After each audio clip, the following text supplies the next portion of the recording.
اعوذ باللہ من الشیطان الرجیم بسم اللہ الرحمن الرحیم السلام علیکم ورحمۃ اللہ وبرکاتہ۔ پیارے بھائیوں اور بہنوں، میں امید کرتی ہوں کہ آپ سب خیر و عافیت سے ہوں گے۔ میری دعا ہے کہ اللہ پاک آپ سب کو خیر و عافیت سے رکھیں۔ ناظرین، آج کا ہمارا موضوع ہے عورتوں میں جنسی سرد مہری، ٹھنڈا پن۔ ٹھنڈا پن کا مطلب ہے کہ عورت کی وہ حالت جس میں اس کی دلچسپی مباشرت یا دیگر جنسی افعال میں نہیں رہتی۔ ایسی عورت کو عام الفاظ میں ٹھنڈا کہا جاتا ہے۔ اسے سیکس کی کوئی خواہش محسوس نہیں ہوتی۔ مباشرت کے وقت وہ خاموش پڑی رہتی ہے اور کسی طرح کا جنسی رد عمل ظاہر نہیں کرتی، اپنے شوہر کے ساتھ بالکل تعاون نہیں کرتی اور کبھی کبھی تو ان کو سیکس سے نفرت ہونے لگتی ہے۔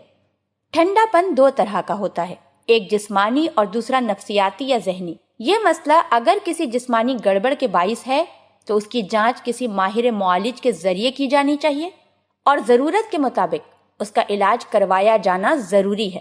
عام طور پر دیکھا گیا ہے کہ سیکس کی تعلیم نہ ہونے کے باعث بہت سی لڑکیاں طرح طرح کی غلط فہمیوں کا شکار ہونے کے باعث نفسیاتی طور پر ٹھنڈے پن کی الجھن میں الجھ جاتی ہیں اور اس طرح اپنی ازدواجی زندگی میں خود ہی مشکلات پیدا کر لیتی ہیں۔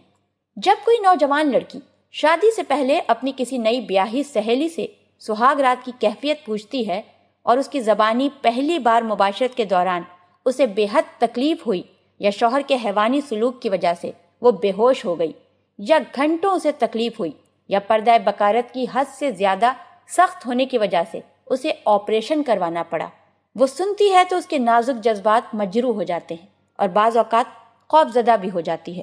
دوسری صورت میں جب کوئی نوجوان لڑکی کسی لڑکے سے محبت کرتی ہے اور اس سے شادی کرنا چاہتی ہے اور اس کے والدین اس کی خواہشات کے برعکس اس کی شادی کسی دوسرے لڑکے سے کر دیتے ہیں، تو بھی اس لڑکی کے جذبات مجروح ہو جاتے ہیں، جس سے وہ جنسی طور پر سرد ہو سکتی ہے اور وہ جنسی طور پر اپنے شوہر کو قبول نہیں کر پاتی۔ شادی کے بعد کسی جوان لڑکی کو شوہر سے کوئی تلخ تجربہ حاصل ہوتا ہے تو وہ بھی جنسی طور پر سرد ہو سکتی ہے، یا جب اپنے پڑوس یا آس پاس میں وہ کسی عورت کو بچے کو جنم دیتے وقت کی تکلیف کو دیکھتی ہے تو اپنے آنے والی زندگی کے تصور کے ساتھ اس خوف کو وابستہ کر لیتی ہے۔ یہ بھی جنسی سرد مہری کا باعث بن سکتا ہے۔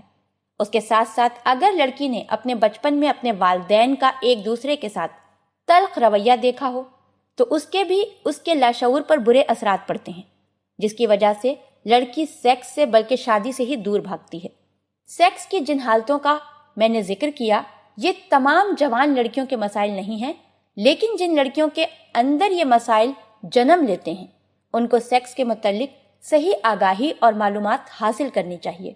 سیکس کے بارے میں غلط فہمیاں جنسی لطف حاصل کرنے میں سب سے بڑی رکاوٹ ثابت ہوتی ہیں۔